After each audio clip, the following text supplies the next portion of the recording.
So yung paksiw, yung prito. So pagka Thursday, kabalabo sa naman Sudan? Prito. Pineritong paksiw.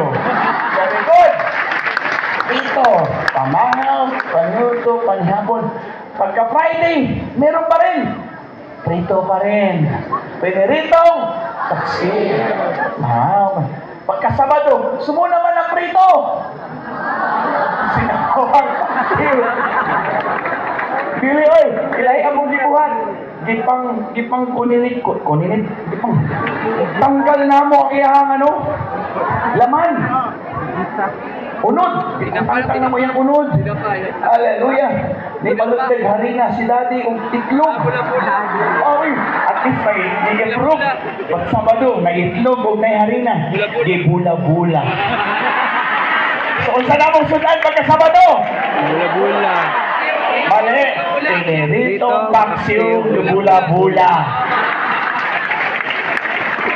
Salamat sa asin! Survive me! Kaya pagka Domingo, wow, salamat sa panalangin sa Diyos. Iabot. Balik ang pitong isda, balik na pundig paksiw. Diba? Si Boy Boy, gikag Jerusalem, nagbiyahe padulog Jericho. Wa siya'y kalibutan na ikangising-ngising ang mga kawatan.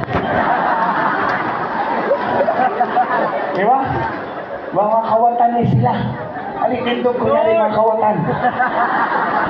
Mga pugi kaya. Kisa'y magdahong ng kawatan ni. Tanawa o.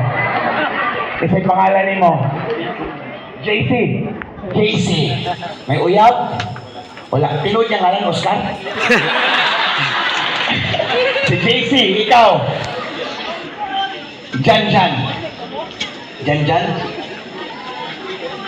Puro J mo? JC, Jan, JM.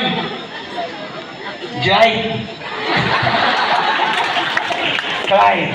Kini. Samtang nagbiyahe si Boy Boy. Mga kawatan dito mo. Diba? Huwag kalibutan ng tao nga nagbiyahe papuntang Jericho. Gusto na niyang muadto. Ang Bible nag-ingon, nag-travel siya. Buhay pa siya, pero gatinga ba na? Nagtinga na lang siya. Gibiyaan siyang nagtinga. Mauna ni nagtinga na nag-smile. Wala ta.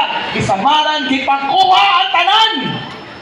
See, once nawala ang imong kaparad, nawala imong kahayag, talawan ka mo share sa Great Commission, we go downward.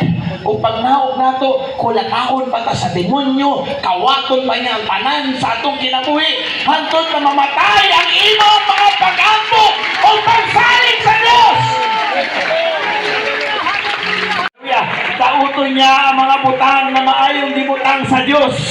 But He cannot take your life.